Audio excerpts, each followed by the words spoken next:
Hello, good afternoon, good morning, whatever time you're doing this. Oh my Good gosh. professional start, Buscke. I Strong. know, they're strong.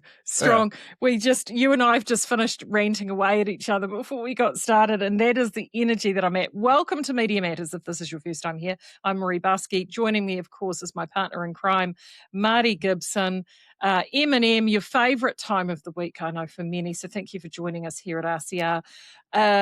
You and I had a phone conversation yesterday. You were out walking the dog and both of us were just looking at what was out there and just feeling quite frustrated. And then all of a sudden, as often happens in Media Matters land, everything sort of came into focus for me this morning. And I have been on this absolute hell bender, looking at a number of different things. And the question that came out just loud and clear, like this clarion call with so much of the stuff that has just dropped in the last 24 or so hours, is the question, Marty, are we failing our children? The answer is yes. Yeah. You know, on the whole, there are a few lucky kids, and this is the real inequality that dare not speak its name. If you're a child with a father present and parents who give a shit, you're so much better off. And it's the inequality that, you know, no one really wants to look at. It's like within Māoridom, you know, you can sheet back most Māori inequality to the lies that are in the food pyramid, the Marxism, which is the colonization that dare not speak its name, and fatherlessness. Have you ever heard any of those things addressed in any of the... No, they're not. No. And so what sort of kind of kicked this off for me, I guess, is just the whole sort of movement of stuff. Like traditionally this time of year, the last few years, you and I now, post-Waitangi Day, that's what we've started off this show with, talking about what has gone on at Waitangi. And what's gone on at Waitangi this year, as far as I'm concerned, is same shit, different day. Bad behaviour, lots of spats, heckling, you know, accusations thrown left, right and centre. And bad manners. Yeah, very, very bad manners. And you know what? I'm over it. I'm really quite over it. And I guess part of it is because on this day, I took youngest son down to university, my husband and I. So the nest is now, as once we take the oldest one back this weekend, is officially going to be empty. So I know, and it is quite an emotional time because in a way, even though you're always remaining as parents, we are now parents to two young adults. And there's that horrible, well, you know, it is saddening statistic that by the time your child is 18, you've spent 90% of the time you're going to spend with them. Yeah. And I read a study the other day that children whose parents sacrifice everything for them, or, you know, really are present and waiting on them, have worse outcomes than parents who get on and do their own thing. So that's interesting. So there were a number of stories that sort of did float around. And actually, I want to start with the one that I know that you really sort of did a dive into, because it is sort of going to lead into so many of these different topics. And we have talked about this before. You know, are we failing our kids? Are we failing our kids in education? And there was the article around the Teachers' Council in terms of how they conduct themselves as a council with teachers and their interaction. And, you know, this was the thing that stood out for me, is they're now saying there was too much focus on the mana of teachers and not enough on the safety of children. Let's preface this with a little story. You know, I always sort of think, we're going to have enough to talk about, and then, you know, we get pressed for time. And it's because of just diversions just such as this. But when I was, it would have been in sort of 2003 maybe, I lived in Wellington for a brief period. And I was interested in water, so I got a job selling artesian water, which I never learned that I hate doing that sort of stuff, but I was in the process of really finding that out. And I accidentally knocked on the door of a Ministry of Education Policy Advisory Unit. And this strange little creature answered the door, this man who would have been in his 70s and had ear hair that was redolent of the whiskers of a cat, had a lot of dandruff on an ill-fitting tweed jacket and a myopic stare, a wretchedness about him. And he was struggling to understand what I was doing, and he was suddenly elbowed out of the way by one of the biggest bull dykes I'd seen up until that point. I subsequently saw bigger ones. But who was almost like a cartoon herself, had, dungarees on, buzz cut, lots of piercings, and just said in a very unpleasant way, "What do you want?" And for a moment, I was silent, and I probably had my mouth open. And I didn't have children at that point, but I was thinking, these people are deciding what my children get taught. These misfits, these weirdos. So yeah, with that, let's talk about the Teaching Council. And it turns out, all these years later, that there are a bunch of misfits and losers who seem to be letting a lot of child predators slip through their fingers. And they're also as a council, as a body, they hold the ability for teachers to work in their grasp, in their power, like we've talked about before with medical council and nursing council and midwifery council. These unelected boards and bodies hold the licensing power for teachers. Now, when that power is wielded properly and we have quality teachers, that is great. But in this particular instance, and what has sparked this sort of review into the council is not the case, is it, Marty? No, well, I mean, it should come as no surprise to anyone who's dared to look behind the curtain at the Wizard of Oz and education. There are all of these, again, aims that appear to arise from embittered weirdos. Like, oh, well, and I say this again and again because it just stings like an anal fissure every time I think about it with kids at school still. This idea, maths is a major driver of inequality, so we'll get the best kids who are best at maths to help teach the kids who aren't good at maths, and then equity. And, a lot of what teachers have ended up doing is indoctrinating children to believe all of this stuff, which, surprise, surprise, puts a lot of them off having children. When you're told all the world's going to boil in 10 years, your presence is basically, your race is responsible for all the injustice in the world. The thing that really stuck out to me in that was talking about the extent to which the this framing of the council's work has led to significant lurches in organizational direction over recent years, which in turn have meant the agency is often in contentious relationships with key stakeholders. This had created a defensive or even oppositional positioning with Crown agencies. In relation to teacher registration, Francis said the council was the gatekeeper to the profession through validation of applications and police vetting. So what it's essentially saying is you've got these little enclaves of weirdos who are opposing the government, and by implication the people who voted them in's will about what they want to do in education. They see themselves as the customers in some ways, or their ideologies, rather than the parents. And, we talked about this last week with my kids' teacher saying, well, what do you want from, what do you expect? Let's clearly acknowledge that child-directed learning is essentially teacher-directed learning. Let's stop pretending that they're going to direct themselves to learn the times tables or to write properly. Well, and to give some context for what you're talking about prior to that, the Francis Review was commissioned by the council, the Teachers' Council, in October after the Herald reported on a case of sexual predator Timothy Fisher, who used the Clean Slate Act to pass multiple police vetting checks and became a registered teacher.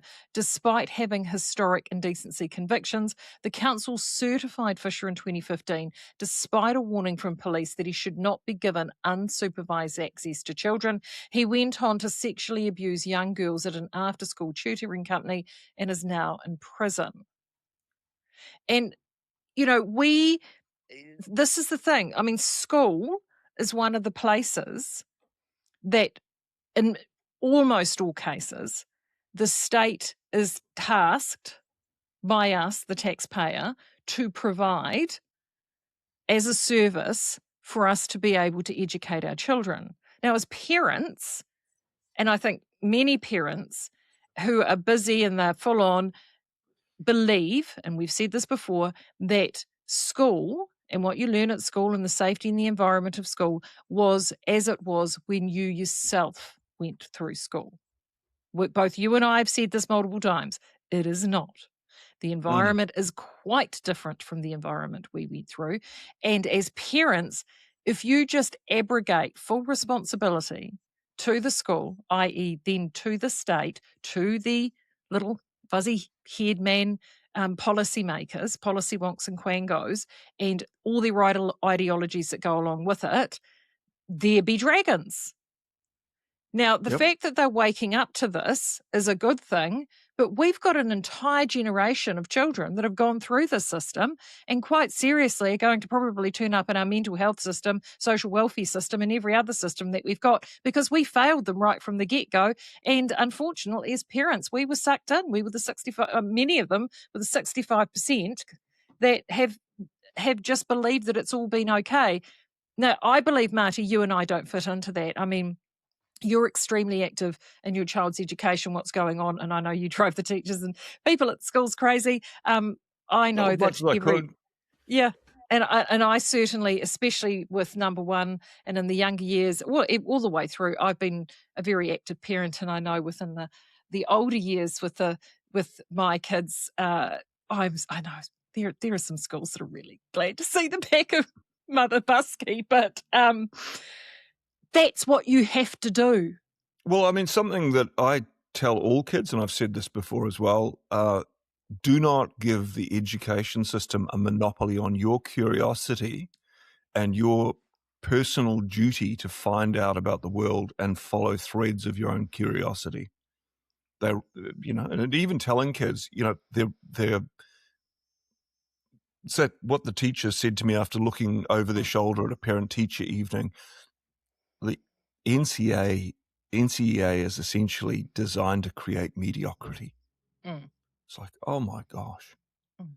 So now they're going to squeal when they're rooted out. But as I've said, and I'm going to stick with this because I'm seeing more and more evidence of it, I think this year, 2025 was peak bullshit. And I think this year is the year where telling the truth comes back into line. I shared that Rowan Dean rant with you about all the things he's sick of, and I'll post a link to it. I mean, we could add our own, but I think, even if 10% of people are just saying no, and I think if we acknowledge malfeasance, and again, that's the missing link for me is the people like Chris Hipkins' mother who got in to write NCEA and replaced science and mathematics with Mātauranga Māori concepts. There are people who really mean it. Yeah. Now, this year is going to be an interesting year. I mean, we've already seen some of the changes with Erica Stanford, particularly around literacy and numeracy, and they've already had some positive results with that.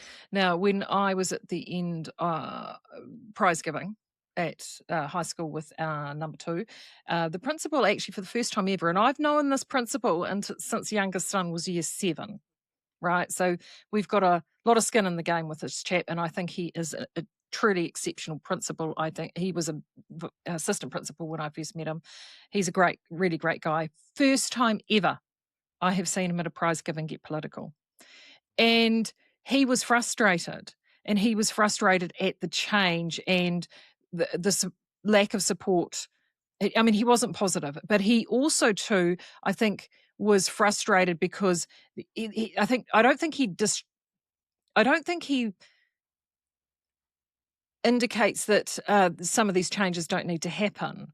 But of course, when you implement change, you've got to put support in for that change. And of course, there's no money in the coffers to do that. So a lot of this change is going out. Will these kids, unfortunately, that are sitting in the grist in the mill, and your daughter, unfortunately, is in that zone, in the secondary point of view, until this stuff gets bedded down, are these kids going to suffer, in terms of change of curriculum, which they're trying to solidify, take back, remove some of these more ideological elements and take things back to hard learning?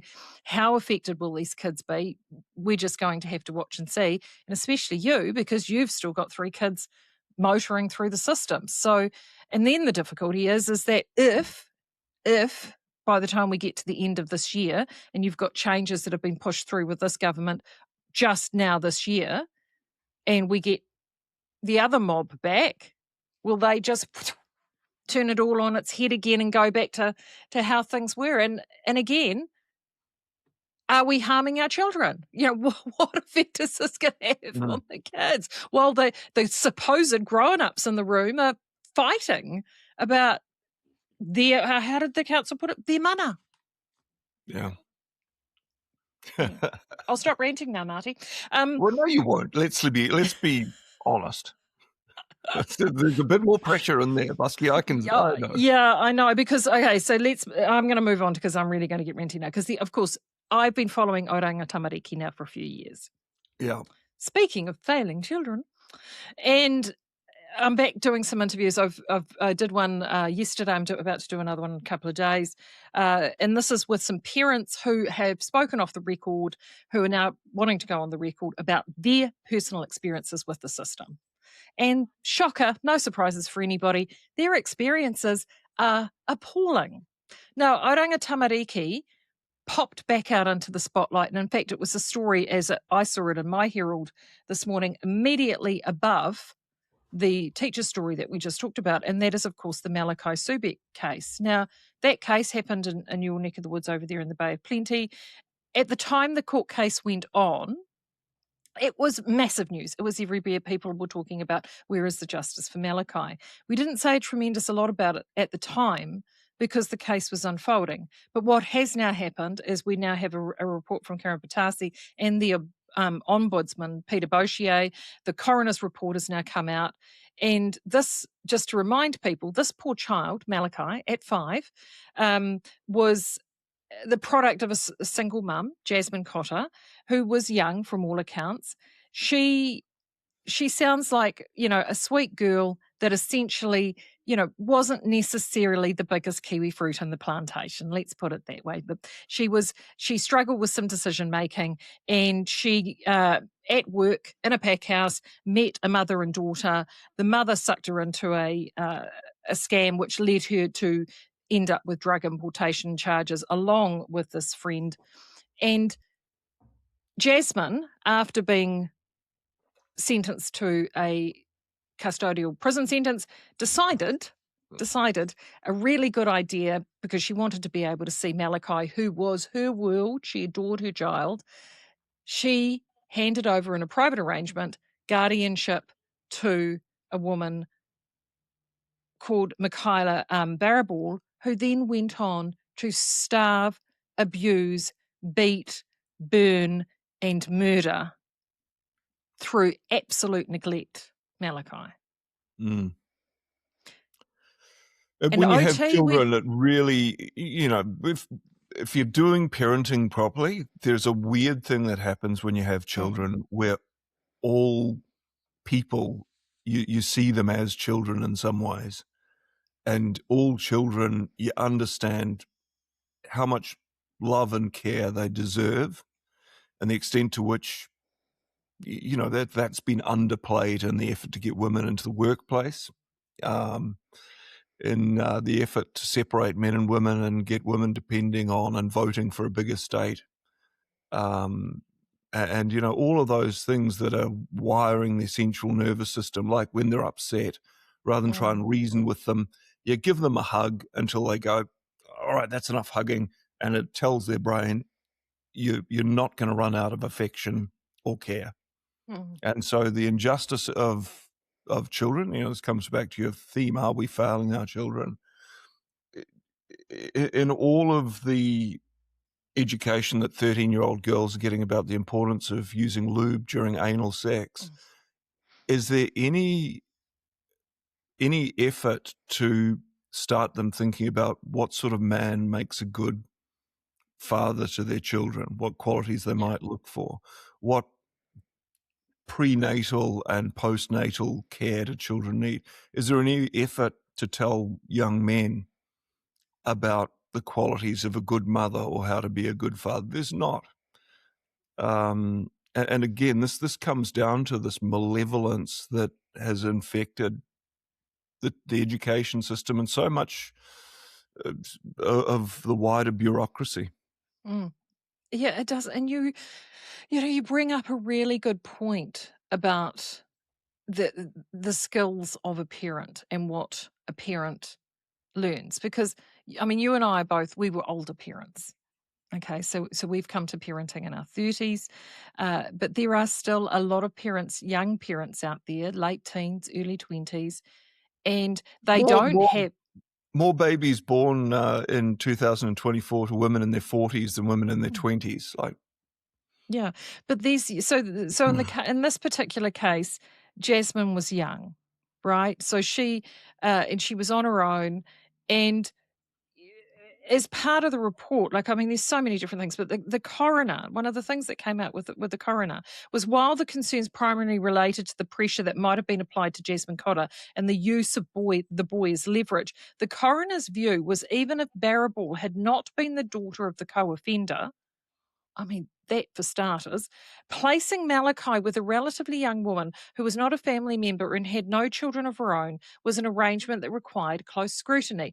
Now, Oranga Tamariki had the scrutiny, they had the ability to apply the scrutiny. They chose not to. Peter Boshier said, Oranga Tamariki, he's the ombudsman, Oranga Tamariki received a report of concern about Malachi's welfare from his cousin after he was placed with a caregiver by his mother. Now, of the cousin, the coroner said of the cousin, Megan Cotter was the name of the cousin, and the coroner said of her, she had made persistent and valiant efforts to try and ensure Malachi was safe. Now, those persistent and valiant efforts were made to Oranga Tamariki. And Oranga Tamariki decided, following an intake and assessment process, so they followed that precious process, Marty, because you've got to have that process, they decided no further action on the report of concern. If raising the alarm, it triggers an extensive amount of paperwork and action, it stands to reason, a bit like the slip on Mount Maunganui, it stands to reason that it may be a barrier, paradoxically, to safety. But I mean, you don't have to talk to many people who've had contact with OT to hear horror stories. I'd obviously want to be very careful not to give too much away here, but I have a friend who had a girl working for her who had a child, and she sort of, I knew her as well, and a bit of a weirdo, like blue hair, piercings, a lot of tattoos, but seemed nice enough. But my friend got a call to say, look, this child's been in hospital with broken ribs and badly malnourished, because in that mouse universe way, the mother's just got no interest in caring for him and seems to be trying to kill him. And she's mentioned you as someone who could possibly take care of the child.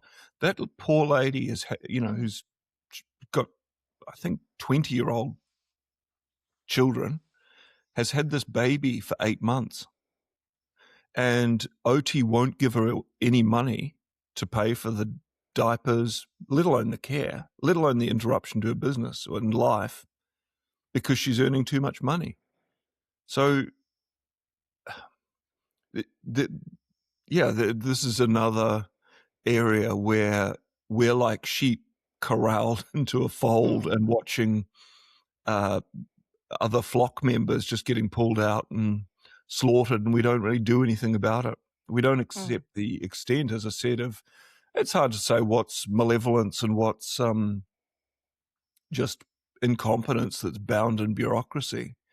But again, if we look at that zipper consensus where we could say, okay, well, let's not get too bogged down in how many angels are dancing on the head of a pin sort of discussions, and let's start at the bottom and agree among ourselves, however radical you are, whatever your views on Palestine are, we don't put out cigarettes on children.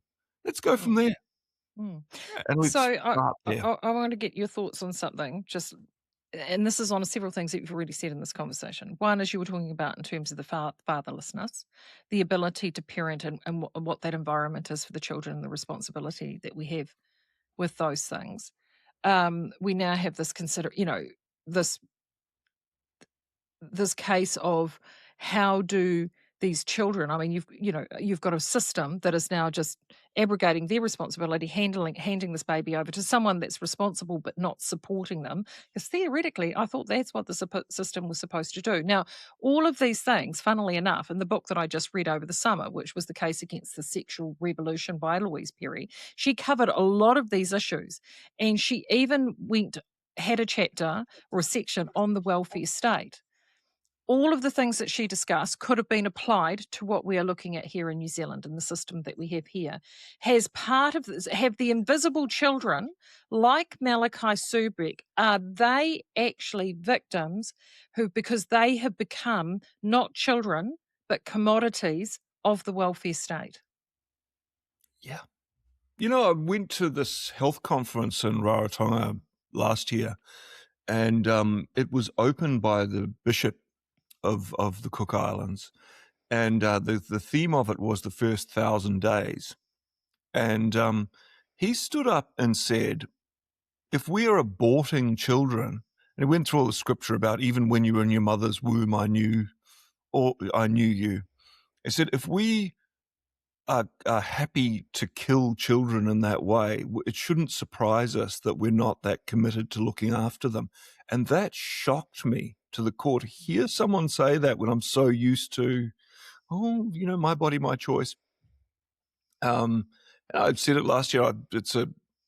In 2003, we're no longer counting abortion numbers. Jacinda Ardern and the Greens outlawed that. But in 2003, New Zealand aborted something like 18,500 babies, which is equal to the total deaths that New Zealand soldiers had in World War One.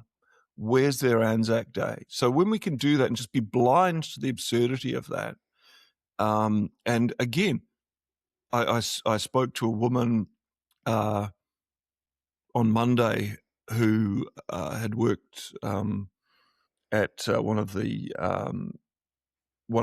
things for domestic violence, Women's Refuge, and she said, "Yeah, I argued in favor of abortion because I was thinking about this 14-year-old girl who was pregnant for the third time to her father, and I'm not, even though." That's horrible to contemplate. You don't need to start there. You can do the zipper thing. And for me, the place to start at is asking the question, is our sex education that's designed by these weirdos in Wellington aiming at all at reducing that abortion rate?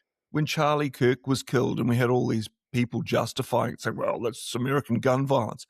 At that point in October, as many Americans had been killed by guns as babies were aborted in that 2003 high water mark of abortion. And it comes back to about 15,000. But, imagine if we imported gun deaths here for the total North America. Okay, so let me just, before we go back into, because I want to look at the new chief executive of Oranga Tamariki in a second, but let's just do a big zoom out for a moment. Big zoom out. And this is very unlike me. Big zoom out. We know that the birth rate is plummeting. And you've often said if you criticise something or someone for executing the plan, maybe that you don't realise that that is the plan. And I look at this in terms of the abortion, in terms of the falling death rate. And then I just saw on Substack just before the numbers, Rob Henderson, I don't know whether you've seen him, but I think he's a demographer and he's American. He coined luxury beliefs, the term luxury beliefs, in terms of a lot of these ideologies that we see filtering through. And one of the numbers that he's just looked at, it was young adults 18 to 30 are having vastly less sex today than what they were even 5 years ago. So, you know, we know that there aren't as many children being born. The ones, because so many of them are either aborted or just not even being conceived. The ones that are born, that aren't being born into families, whether that be a two-parent situation or an extended multi-generational family situation, to allow a village to raise a child where it is loved, cared for and nourished, but instead you have a parenting situation where the state is fiscally responsible for nurturing of that child. I mean, is this all part of a much, much bigger plan that at the end of the day, they don't want us to have children? Yeah, if you look at that favourite line of Marx's, everything that exists deserves to perish, at its heart, there's a profoundly you could call it anti-creation idea. 50% of young men aged between, or maybe it's more, I haven't got it's incredible, the percentage of young men who are not in a relationship and not looking for one. And then on the other side, you've got, you know, this kind of ability to put the desire of some young women for attention on steroids through the internet. Well, I mean, you know, as Mandami said, we don't want that rugged individualism. I mean, you know, can't be having that, Marty. Yeah, it's, I mean, the plan, I mean, if you look at the Kalergi plan, it is to have mixed races of brown people in Europe ruled over by aristocracy and Jewish people. That's the stated. It sounds so like the Dark Ages, doesn't it? But anyway, let's get back onto the leadership of Oranga Tamariki, because there are a couple of things here. One of the things that, with all the interviews that I do, has been how the minister is has a very light touch. Let's put it that way. Very light touch on all of this. Now, I know as a minister, she can't get down in the weeds in individual cases. I know that. But she has such a light touch that it almost feels like she's missing in action, particularly too when I'm talking to families who have had direct contact with her, especially when she was in opposition, hoping to get that position. Well, she's been through the system. That's the astonishing thing. You'd think she'd just go there breathing fire. Yes, well, you would. And I think, from what I have been told from sources, is that was her plan. But of course, Minister Karen Shaw, got into that position, and there were off-the-record reports that she then felt bullied and pressured that she couldn't actually achieve things. Now, at the head of Oranga Tamariki, it has actually been a bit of a headless snake for quite some time. Chappie Tikani is the long-term chief executive. He resigned in April 2025, but that was after long periods. When I say long periods, years of him being in and out of that role due to illness, allegedly. There was an acting chief executive, Andrew Bridgman, but with any acting chief executive, you're there really just to keep the seat warm until they can go through a full process. Now, they now have hired somebody, which apparently is supposed to start next week. And her name is Amanda Malu. Now, again, if you're a parent and you're thinking, why does that name sound familiar? Well, she used to be the head of Plunket. So I did a little bit of a dive. She's a career public servant, right? So real world experience isn't big for her. In fact, I read this article she wrote in 2018 for the spin-off. That in itself should ring warning bells.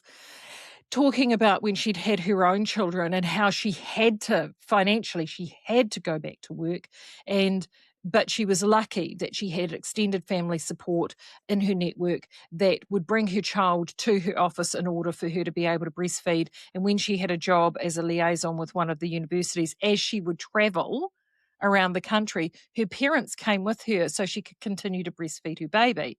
And I'm sitting here thinking to myself, okay, you've gone back to work because you had to financially go back to work, but you can actually afford to have your parents follow you around in tow to bring your baby with you in order to do that. And I'm thinking, right, good for you. How lucky are you?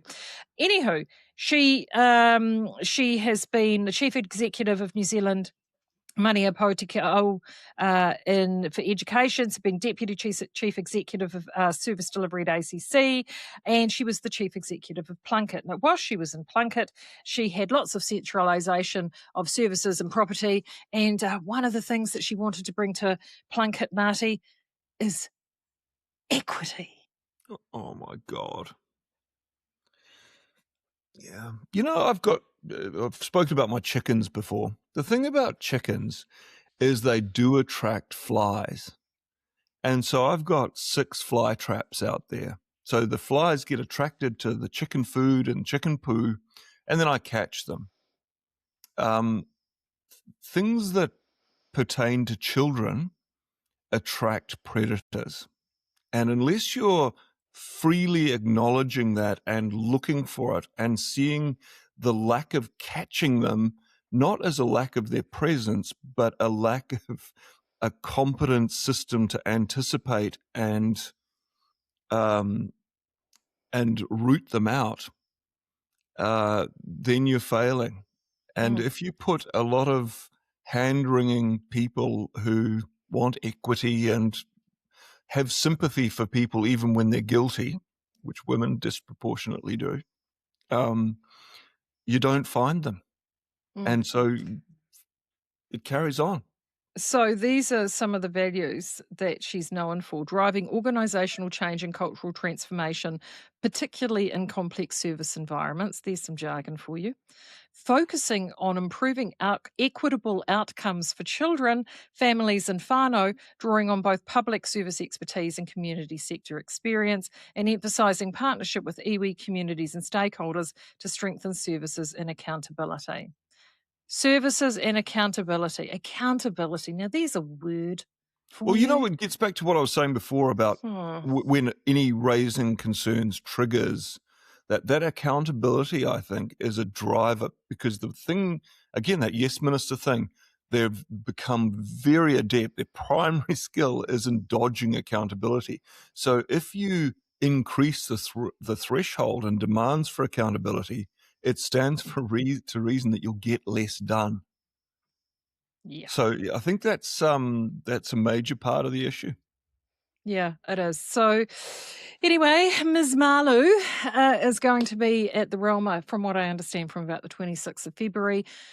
I'm only just starting this OT journey. I've been talking to a lot of families and a lot of people that are really active in this space, trying to get essentially accountability for situations that they've had and trying to prevent these issues happening for other families. One of the things that stood out, because everyone that I've spoken to has got cases in front of the Ombudsman. But if the Ombudsman have got things like this Malachi Subecz case, if the quality of these sorts of cases are what's on his desk, this level of incompetence, where's the account? Speaking of accountability, I mean, gosh, these families that I'm talking to who have, again, horrendous stories, haven't got a shit show in hell on actually getting any form of improvement or accountability for their situations. The abuse makes the headlines, but in a lot of ways, studies into, again, the way that a central nervous system in young children is wired up as a result of what they encounter. Neglect is worse in some ways. I think neglect is that will just not be, that won't be moving the needle, because there is so much terrible abuse. And again, if I go back to my flies with my chickens analogy, we need mental hospitals. We need places where children can find refuge from harmful situations. The problem is vulnerable people attract flies. in the form of people who are evil. Unless you build that into the system, build it like a fuel filter in an engine to filter them out and really look for them, they're going to be there. And if you can't, if people aren't aware of them, it doesn't mean they're not there. It just means the machinery is not there to filter them out. Yeah. We talked about this a couple of years ago. We set our kids down to watch Once Were Warriors. And it was on the anniversary, 25-year anniversary, I think it was. Was it 30-year anniversary of Tough the film movie to watch twice. It is a tough movie to watch twice, and I hadn't watched it because I wasn't broadcasting the first time around when it came out, and I had to review it, and it was tough then. So sitting down with the kids to watch it, and firstly, the quality of filmmaking from Lee Tamahori was outstanding. It just had... The film was even more relevant today as it was at the time that it was made. But right at the end of that film, the very sort of closing scenes of that film were Beth taking her surviving children away from that situation, from that chicken coop surrounded by flies, and taking them away to somewhere where they could be nourished and cared for. And in her case, it was going back to her family and her hapa, and which had very traditional, deeply rooted family values. So that was the about the only uplifting part of the entire story is what she did. And this is this is the issue when you've got so many of these young people young women especially, having these children who are disconnected or separated from their families or are intergenerationally in a situation where what they're experiencing was normal because that was their childhood experience and potentially the childhood experience of their grandparents as well. Because, how do you fix that? Well, you take the focus off that message that everything bad that happens to you is someone else's fault, and you understand that there's a profound lack of knowledge. I remember I sort of went through a phase as a reporter where I got a lot of because of my friends who were from gang families. I often wrote, went into gang pads and put the side of the mongrel mob through. And there was one, where the Sunday Star Times had done a story about this young guy who was apparently patched at a very young age. And so I went and talked to his father and mother. And you talk to them and you think, man, it's not even really malevolence so much as just the most profound ignorance. He was talking about how when his son was in this home, they went and they saw a roster. And he said, and I said, what's that? And they said, it's, how we decide what the jobs are. I said, yeah, Mum, we should get one of those. We just yell at them. And he'd sort of seen it and thought, yeah, that's not a bad idea.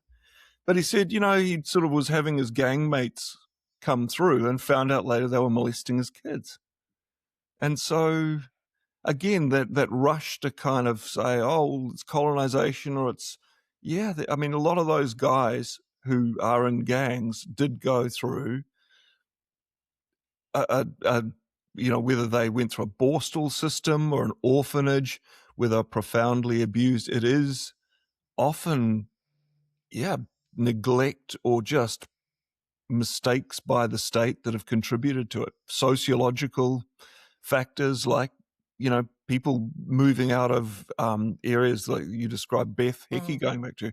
And there's that village thing where, we are meant to hang out with and be accountable to a group of about 150 people. A lot of our issues come from the fact that we've been atomized. Yeah. I think a lot of the solution is that we should recrystallize back into groups of humans. Yeah. I think that is a very, very good point.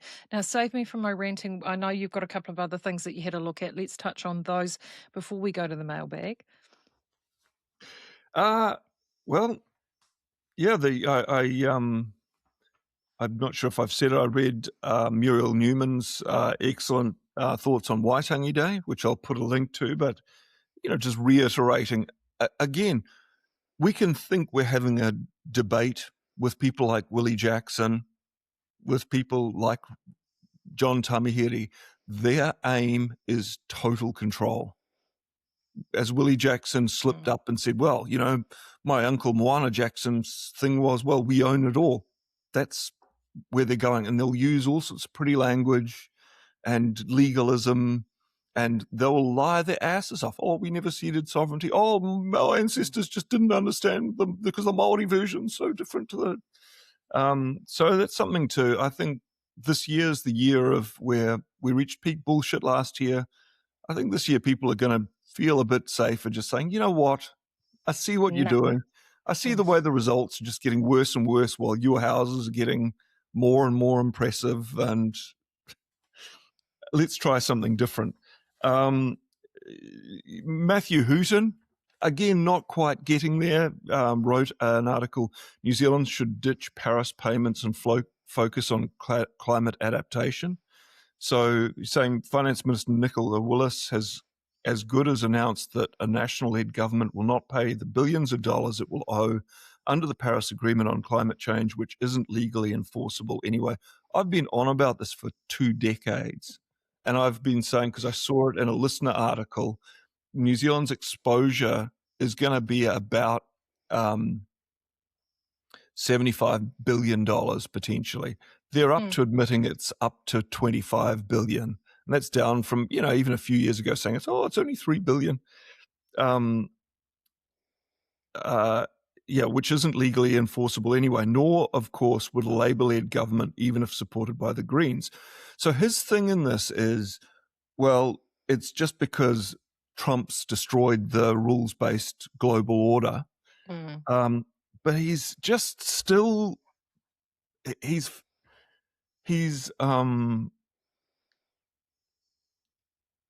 not quite able to make the jump that a lot of it is based on bullshit. Yeah. So he's still sort of talking about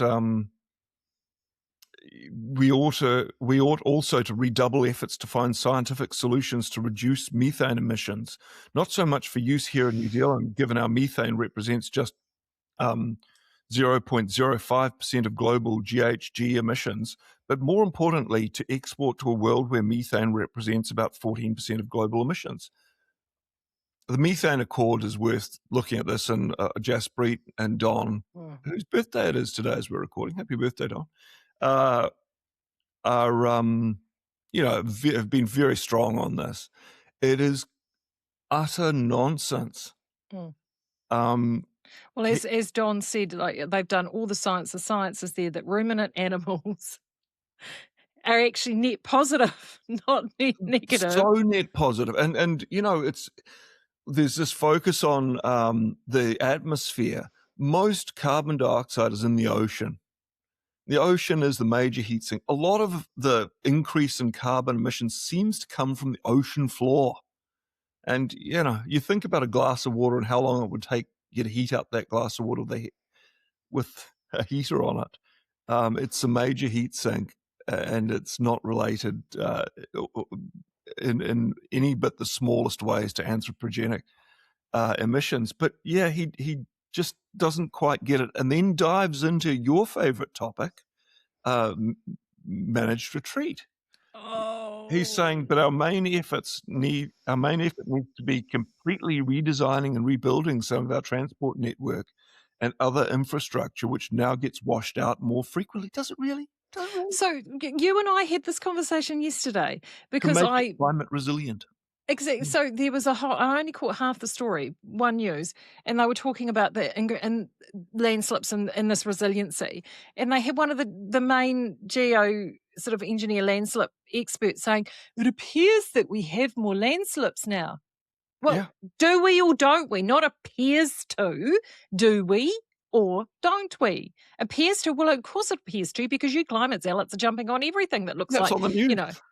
And I mean, you and I being both from here, from the East Coast, those sorts of landslips, the Waiweka Gorge was frequently closed. The roads where we grew up in and around your ancestral home are frequently closed due to landslides.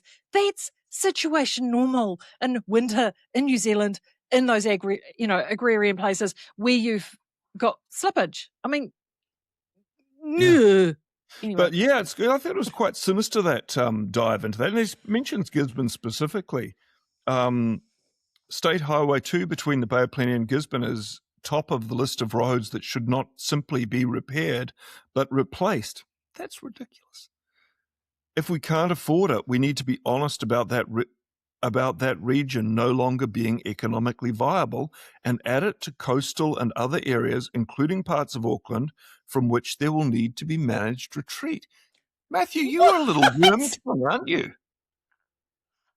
Oh, let's manage retreat an entire province.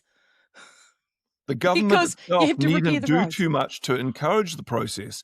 The insurance companies are already doing it for us, and more accurately than Wellington working groups could ever imagine. Yeah. The government's role is better limited to assisting people whose properties and businesses become unlivable through the usual operation of the welfare state. Yeah. You know, Phil and I were talking about the that's Miss Maree, for those that don't know. We're talking about insurance actually yesterday, and as I said to him, like, I think it's the Wood End case, was it AA? They've not insuring new builds, which is this in this area north of Christchurch. Now, it's not because that they're claiming seismic. Well, I'm sorry, if you're claiming seismic on anything in New Zealand that sits across two tectonic plates, all of New Zealand could be refused insurance on the basis of seismic.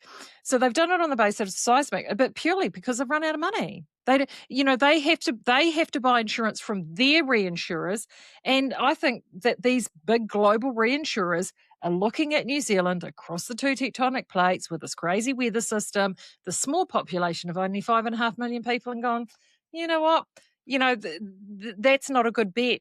Yeah, you know what? The health arm of our insurance business is already under a lot of pressure from all the extra cancer and all the extra heart issues. Yeah. We're underwater there. And I think too that people need to look at insurance companies. I think this is how I look at them and think about them. They're casinos. Yeah. Okay? Insurance companies are casinos. The house almost invariably wins. Well, that's how they build the big tall buildings. So yeah, there was that weirdness from Matthew Hooton. I love his numeracy. Like, he's very quite good at analyzing figures, but yeah, he wants to stay connected in with the reality presented by the deep state, if you like, and it always makes me suspicious when people do that. Richard Prebble, again. Richard Prebble's another one of these guys like Don Brash, like Matthew Hooton. I really admire his grasp of the numbers and his practicality on some levels.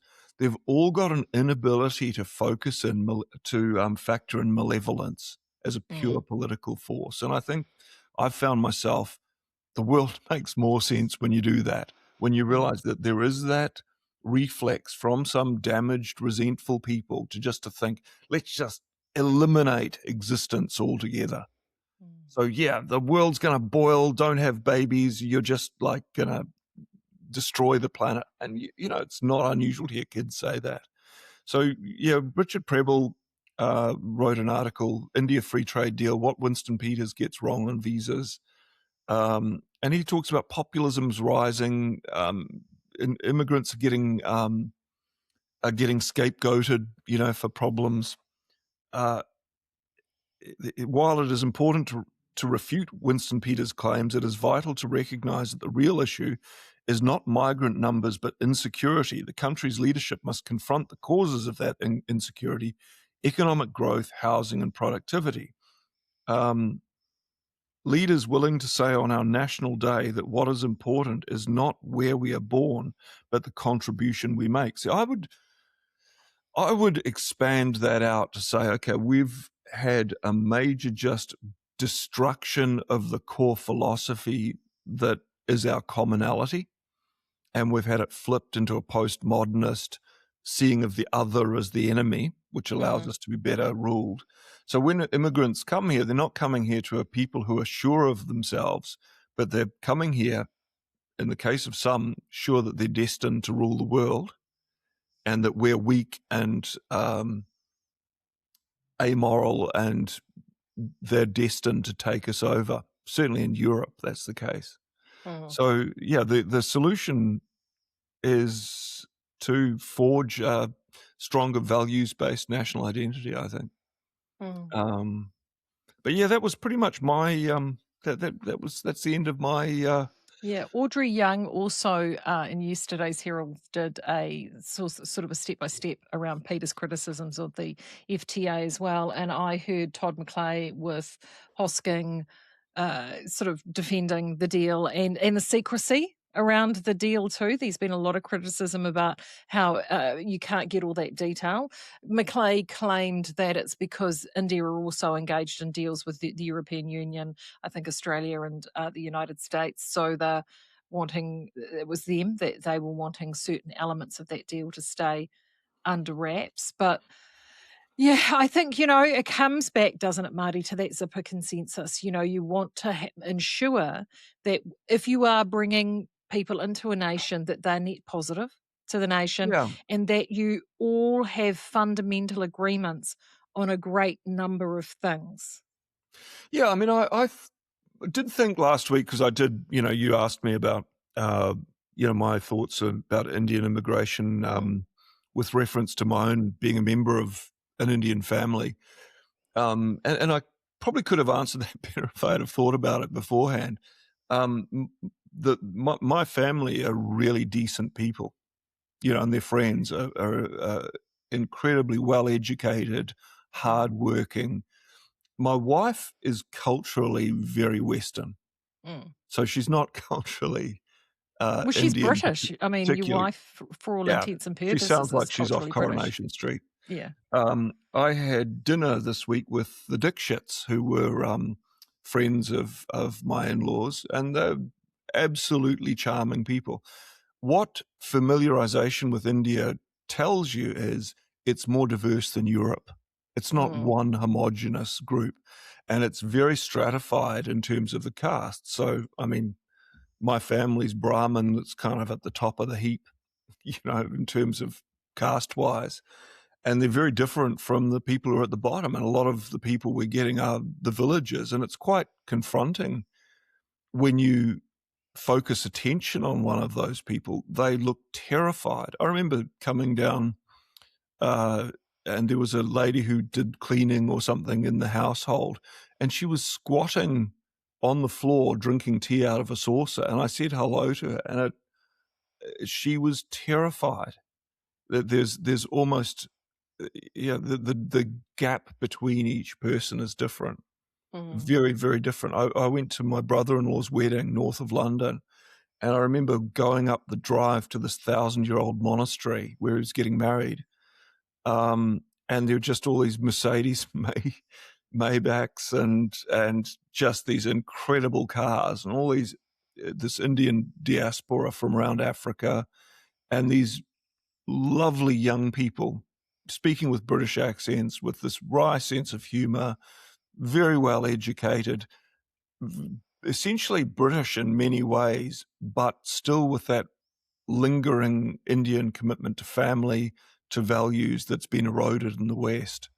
So yeah, it's far more complicated than most people understand, and there are, like all places, there's good and bad.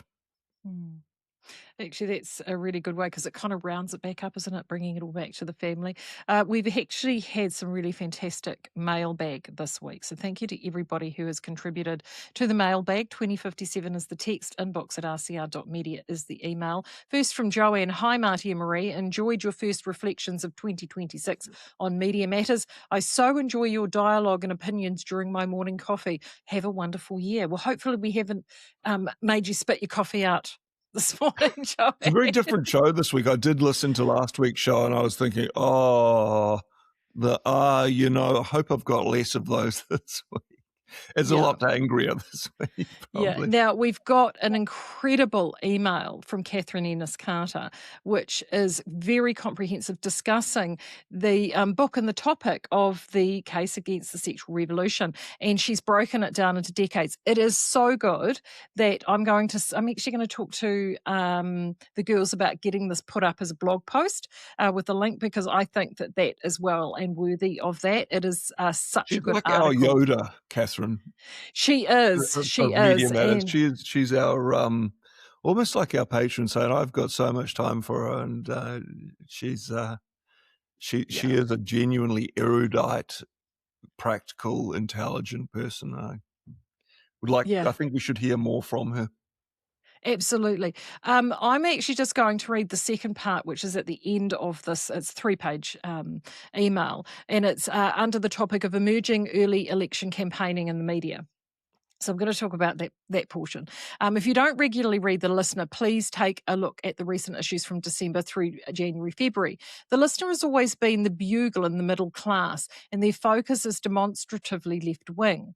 The audience is clearly comfy middle class, left-leaning, Jacinda-following types, clinging to the vaguely socialist ideals, who buy into all the current narratives about COVID, the treaty, climate change, trans stuff, etc. So true.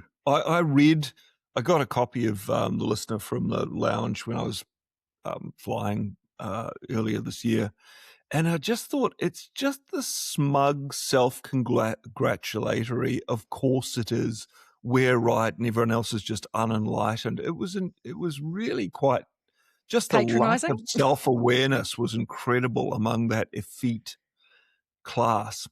Carry on. Yes. So climate change, trans stuff, etc., and who think everything can be changed if we hold hands and focused on equity. I've always been interested to a clear connection between The Listener, Radio New Zealand, TV1 news coverage. Very often things featured in The Listener are also featured in RNZ, and TV1 picks up the tone of both. I've attached a recent letter I've written to The Listener about this. The content was truncated because they only want about 250 words. I've liked to say... She doesn't do that. Exactly. I've liked to say a lot more, but the word limitation do much except express a very few headline thoughts. But I mean, doesn't that sum that up? I mean, it's just headline thoughts, because I mean, heaven forbid we actually develop an argument, put together a case, and think of anything more outside of 250 words. Yeah, there was that tendency, and it's largely passed out of fashion now. It was to start, it was very much a Green Party thing. They were very fond of it, where they start a sentence with "so," sort of as if there's some imaginary set of propositions that what they're saying has been logically deduced from, where there's nothing. So what? I'm going to just jump down to the end. And now in the current week's issue, 2 articles on climate change. It's really clear they're making an early start on escalating the progressive left propaganda in an election year. It can only get worse. So should we let them know what they're doing? Absolutely, Catherine. Yeah. I've spoken to so many people who have been really dedicated readers of The Listener who've just been so disappointed. So thank you, Catherine. But yes, as I said, I'm going to talk to the team about getting that put together as a blog post, because I think that letter is a brilliant blog post that you'll be able to read, and we can link it to everything. Hi, Maree, Marty. An alternative thought to school children's lack of basic skills. Oh, this is a good letter for today. Alternative thought to school children's lack of basic skills being because they've not attended ECE, but maybe it's because they have attended ECE and have not been at home having mum and dad teach them.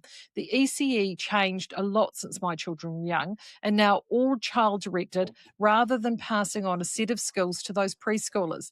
The statistics will be interesting to delve into. Just my 2 cents worth. Love your show, Teresa. And that's in regards to the preschoolers that transitioned to primary school were turning up, and some of them weren't even toilet trained, and they hadn't learnt even the most basic skills of life. I read about a study where this lady studied the components of breast milk, and it was astonishing how different they were according to the child. It's different for boys and girls. Our biology is so absolutely incredible, like in all the messing around we do. And this, it's too, we probably should keep the heat on the GE thing, but it's like a monkey bashing at a Ferrari engine with a wrench. That just our messing around with, there's so many layers of complexity that we mess with it at our peril. Sorry, our bodies are a machine so divine that it's only really the divine that truly understand them, isn't it? If you were to be look going at to it church from that before you know it, Buscke. I can tell. Pardon? You're going to be going to church before you know it. I can tell. Oh, be careful what. No, look, adjacent. I've been in the adjacent space for a long time. You'll now. find you'll converge on it. You'll think, well, what's the point of reinventing the wheel?